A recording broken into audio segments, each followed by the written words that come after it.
The time will come when the US dollar will collapse and be worth no more than the scrap and/or collection value of its cotton, paper and dross coins. A collapse of the dollar will lead to a Mad Max-style anarchy scenario. Anything could happen, and sometimes countries experience unrest during a currency collapse and debt crisis. It will lead to a total collapse of society. The effect of devalued dollar reserves on foreign countries is less clear and probably depends on each country. In case of a major systemic collapse, your best bet is probably to go for rural areas. Food shortage and urban unrest are the two things you are trying to avoid. Plenty of countries have lots of land, like Russia, which probably be able to sustain a functioning energy market with their natural gas alternative. Scandinavia would be a good choice in summer. Welcome to the Atlantis Report. The dollar is the global trade and reserve currency. Everyone deals in dollars. So the countries which you should choose should be the ones who do not deal with the dollar at all but or will not in a few years. So, if they're able to sustain for a few years and go on without using the dollar, they'd be a great choice. The European countries have one drawback, i.e., their good amount of reserve and trade is in the dollar. So they will feel a ripple not immediately but after a while. The truth is that no country is safe if the dollar falls because someone or the other you deal with does rely on the dollar, and this leads to you getting affected if they do. It's the domino effect, and the first to start this fall would be the dollar. If the dollar collapses, foreign investors and central banks will stop demanding dollars. US bond prices will fall, or US interest rates will rise. Mortgage and credit card rates will soar, sending the US economy back into recession. The US government will respond by opening the monetary floodgates, printing as many paper dollars as necessary to keep the economy from collapsing. This surge in supply will send the value of the dollar through the floor. Prices for most things will skyrocket, and people whose life savings are in cash, bank, or dollar-denominated bonds will be wiped out. Many US financial and manufacturing companies will go belly up, along with their stockholders. Globally, Asian and European goods priced in suddenly appreciating currencies will become prohibitively expensive for US consumers. Throughout history, when a nation's debt exceeds its ability to repay even the interest, it can be assumed that the currency will collapse. Typically, governments exacerbate the situation by printing large amounts of currency notes in an effort to inflate the problem away, or at least postpone it. The greater the level of debt, the more dramatic the inflation must be to counter it. The more dramatic the inflation, the greater the danger that hyperinflation will take place. No government has ever been able to control hyperinflation. If it occurs, it does so quickly and always ends with a crash. Although there are observers, myself included, who frequently discuss what a reserve currency crash would mean to the world, there is little or no discussion as to how this would impact people on the street level, and perhaps that discussion should begin. When currencies crash, the state often tries to float a new currency. Sometimes, it's accepted, sometimes not. Generally, the people of the country, and those trading within the country, move immediately to the next best thing. In 2009, when the Zimbabwe dollar crashed, several currencies were used, but the US dollar was the clear favorite, as it was the world's reserve currency and, therefore, the most spendable currency. No wonder, the Zimbabwean government fought the use of the dollar, as they wanted to retain control of the economy and the people. People were, therefore, penalized for using the US dollar and other currencies. And that's what most governments do, but here's where that idea usually falls down. First, the black market currency is so desired by the now jaded citizens that they do all they can to avoid the new official currency. Soon, most transactions, although illegal, are undertaken in the black market currency. Second, since no one really wants the new currency, even the political leaders are soon using the black market currency. Eventually, the black market currency is legalized since it's the only truly workable solution, and it often becomes the unofficial currency, if not actually the official one. First, the euro crash. It's safe to say that the EU, the US, and quite a few other jurisdictions are nearing currency crashes, and in all likelihood, the euro will go before the dollar. So, unless the EU has already prearranged a new euro, the US dollar might well be chosen as an immediate solution to the problem, as the US dollar is presently recognized and traded throughout Europe. Therefore, a relatively painless transfer could be made. Then, the dollar crashes.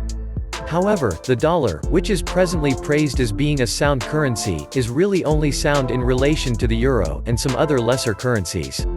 Once its less stable brother, the euro collapses, the dollar will be exposed. As the US dollar is a fiat currency and is on the ropes, the US and any other country that is using the dollar as its primary currency when the time comes will experience a currency emergency at the street level that will be unprecedented. The big question that is generally not being discussed is, the day after the crash, and thereafter, what will be the currency that is used to buy a bag of groceries, a tank of gas, a meal at a restaurant? Certainly, the need will be immediate and will be on a national level in each impacted country, affecting everyone. And then, I have discussed for some time that the US will be prepared ahead of time with a new electronic currency. This will serve three purposes. It will allow the US government to blame paper currencies for the crash, in order to distract the public from recognizing that the government itself is the culprit. It will allow the US government to create a currency system that disallows the holding of tradable currency by the population.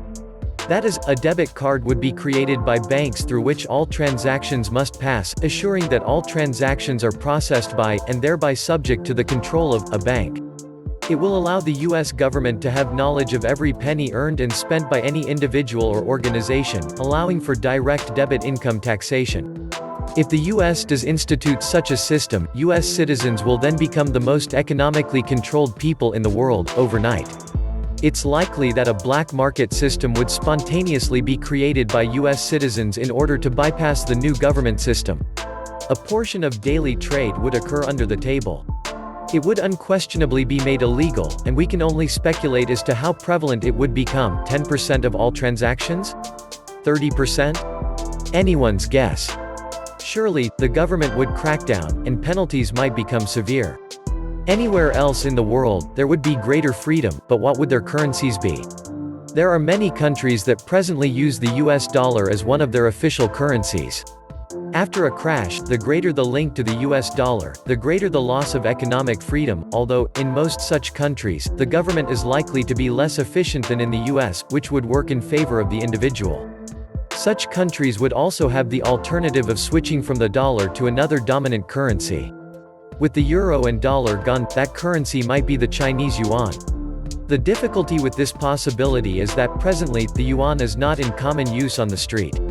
Adoption of a currency such as a yuan would require a sudden switch in monetary policy, complete with teething problems. Nonetheless, recent developments amongst the BRICS and others indicate that many countries are already seeing the writing on the wall and are readying themselves for the use of the yuan as an alternative. A return to precious metals as currency? A further possibility is taking place in Mexico today. Mexico is remonetizing silver. A 1-ounce pure silver Libertad coin will function in parallel to, and be interchangeable with, the existing paper peso. Banks will value the Libertad daily, based upon the silver price. Thus, Mexico will create a legal way for its citizens to protect themselves against the devaluation of the peso, whilst creating internal protection against currency crashes in other countries. If the Mexican government remains persistent in its plan, it will do more than simply help stabilize Mexico economically. It will serve as an example to other countries that, when the Goliaths of the euro and US dollar fall, there is a very sound alternative. Further, the more countries that follow this policy, the more silver, and for that matter, gold, would become an international currency. It would matter little to a gas station owner in Canada, Australia, or Chile whether his till was filled with coins marked Mexico, or whether they said Iceland, New Zealand, or South Africa. After all, an ounce of silver is an ounce of silver, no matter what the issuing country is. As the great unraveling proceeds, we would be wise to monitor what happens with the Libertad in Mexico and watch for a similar return to precious metals in other jurisdictions. As this development progresses, we might wish to consider that whatever jurisdictions are the most forceful in demanding the continued use of doomed paper currencies, or, worse, transferring into electronic currencies, we may choose to store our wealth, no matter how great or small, in a safer jurisdiction.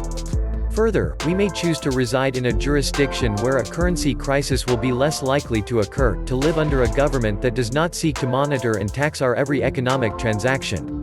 Unfortunately, there's little any individual can virtually do to change the trajectory of this trend in motion. The best you can and should do is to stay informed so that you can protect yourself in the best way possible, and even profit from the situation. We think everyone should own some physical gold. Gold is the ultimate form of wealth insurance. It's preserved wealth through every kind of crisis imaginable. It will preserve wealth during the next crisis, too. But if you want to be truly crisis-proof, there's more to do. Most people have no idea what really happens when an economy collapses, let alone how to prepare. Given the global nature of the world market, particularly how oil is denominated in the US dollar, it's presumably that every economy will be considerably impacted. A shift to an international currency would probably occur quite quickly, one that includes a basket of currencies and a considerable amount of precious metal backing, gold and silver. Countries are also likely to bypass the US dollar and enter into direct trade deals with each other. China has already started this with Russia, Brazil, Australia, and a number of other countries. This lowers the impact of US dollar exposure. Job stability, jobs that have exposure to American exports will definitely be the hardest hit, so manufacturing, etc. Additionally, a lot of the global innovation industries such as IT, biotech, entertainment, etc. will be hit hard, as will international finance, which involves US transactions.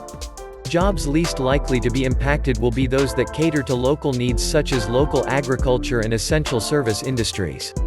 Little to no social unrest. This will depend heavily on the following, I think: availability of food, water, and essential services. One would prefer a country that is rather isolated, to avoid influxes of refugees that would create disturbances, has a stable democratic government, and has an efficient police force and army, as last resort at maintaining the peace, and can maintain essential services without relying on external countries: water, sewage, electricity, food supply chain. Good availability of food and water, this is likely the biggest concern. Some people say that society is only ever 3 meals away from collapse.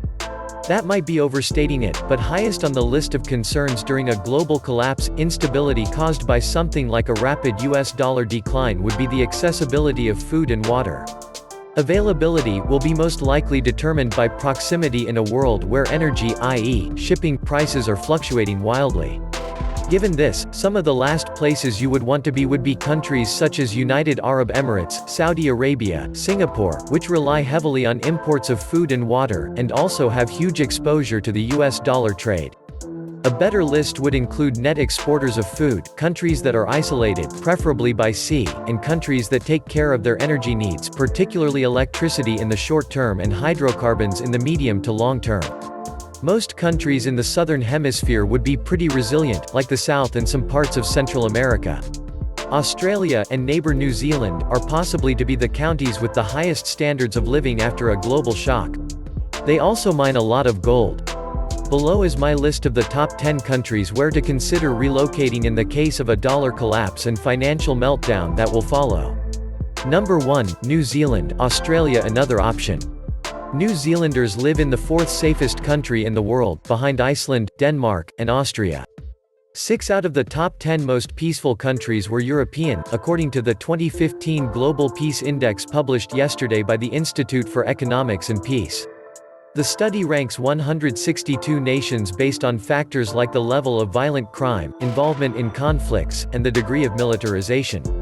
New Zealand was named 4th safest, down from 2nd last year, and ahead of Switzerland in 5th, and Australia in 9th. Political and social stability, relative race harmony, geographical isolation and low levels of corruption and crime were behind the ranking.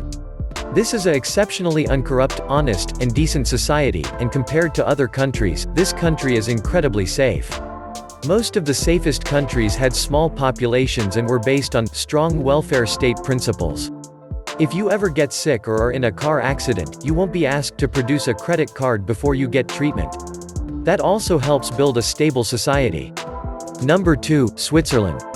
Switzerland is not a NATO member. Switzerland is not a member of the European Union. So, Switzerland is a neutral country. The land of Swiss people is a nuclear-free zone. It means Switzerland is very far away from world politics, games, and groupism. Switzerland has no fear of war-like situations. Switzerland will never face any nuclear attack in the future. Switzerland is not the enemy of any country. Everyone is Switzerland's friend in the world. Number 3, Denmark. Despite being a small country, Denmark used to face many serious issues due to crime and terrorism in the past. However, it has effectively tackled all those problems, and today, it proudly stands second on the list of safest countries in the world. Since the year 2012, Denmark regularly reserves its spot on the list of happiest countries too. Denmark consists of more than 400 small islands, and it is well known for offering equal opportunities and individual freedom. There is almost no gap between the top level and lower level of organizations. The government of Denmark is keen on the concept of internationalization that makes this country one of the most popular destinations for expats. Since Danish and Swedish languages are closely related to each other, it wouldn't be a big surprise to see a Dane and Swede having a conversation happily in their own tongue. English is taught as a compulsory second language in secondary schools. So almost everyone here can converse well in English. Regardless of its small size, Denmark has many things to offer in terms of outdoor activities, sports, and culture. Number 4, Iceland. Iceland is hundreds of miles away from any other land, so it shouldn't be a target in a World War III scenario. What's more, it's a great spot for fishing, so survivors would have an abundant food supply to keep them going until the world is rebuilt. Iceland is a safe and beautiful country, which could be a lifesaver in the event of World War III. Number 5, Canada, but outside of populated areas. Canada is the second largest country in the world, and 20.6% of its total population comprises of foreign nationals. Let alone, it is claimed to have the highest immigrants rate per capita in the world. Although this factor alone is more than enough to call it the safest country in the world, it has a lot more other lucrative factors. The healthcare system in Canada is highly commendable. It offers universal public health insurance to all citizens and permanent residents at zero cost. By using this Medicare, one can have access to the universally high-standard treatments at both private and public hospitals. This system has inspired many people who suffer from chronic conditions to move to this country for healthcare purposes. However, people with temporary residency can't avail the same benefits. When it comes to employment, it offers enormous scope with many open positions in energy sectors, in the communication industry, real estate, and financial services. People at Churchill, part of Canada, leave their car in unlocked status, in order to give escape for the persons who might encounter polar bears. Canada has 1/5 of the world's freshwater. This water count is accumulated from its 250,000 lakes. Their quality of tap water is often better than our bottled water. Canada is being the world leader in producing hydroelectricity. Canada has never been a target of terrorism. All this makes Canada one of the safest countries in the world. Number 6, Hawaii, but not in the populated areas. Hawaii is much safer than most of the USA in terms of crime. Number 7, Costa Rica. Costa Rica is the best Latin country to live, work, and invest. It is considered to be the Switzerland of the Americas. It is also considered the Silicon Valley of Latin America. It has the highest literacy rate of all Latin America, it's at 97%, that's higher than the US. It has the best healthcare in Latin America, much more affordable than the United States. It is one of the most biodiverse countries in the world. Number 8, Chile. Chile is one of the most advanced countries in South America.